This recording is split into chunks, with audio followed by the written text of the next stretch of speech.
Alright, you guys, so today I'm going to explain a few tips and tricks that will help you all out in designing your e-portfolios.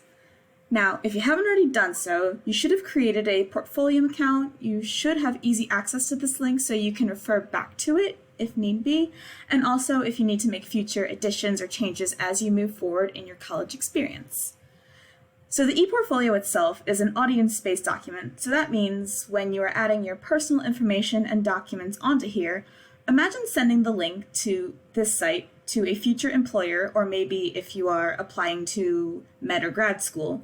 What would you want them to look at? What professional or academic pieces of writing would you want to show to them that truly reflect your expertise? You essentially want to show them your skill set, so whether that be in academic writing, professional writing, technical writing, medical writing, etc., it is all entirely up to you. So a common question that gets asked is, well, what would I include? Say that you are applying to med school or to a graduate program. A great artifact to include would be your targeted application package that you worked on in the beginning of the semester, as that would include information about you and your special interests. You aren't limited to including work from this course specifically, English 395.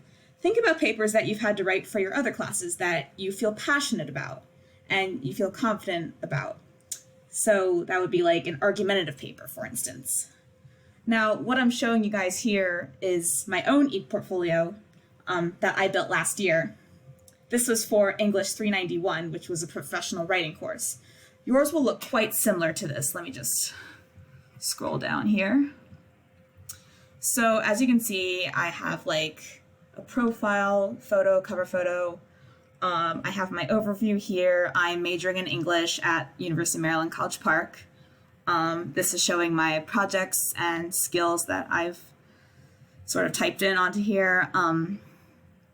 And as you guys will have to do, I've included an introductory paragraph and an introductory video. And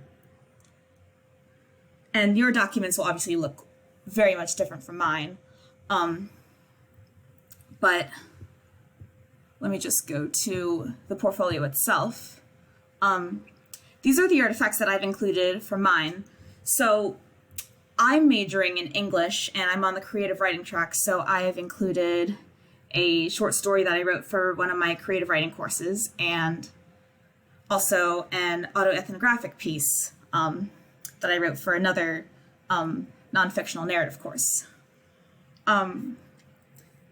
But I've also included some more professional documents that I wrote for my 391 course specifically because I wanted to showcase that not only can I write creatively, but I can also write, academically and professionally. So here I have included the professional application package that I worked on in the beginning of the semester for 391 and my policy proposal that I worked on and created towards the end of the semester.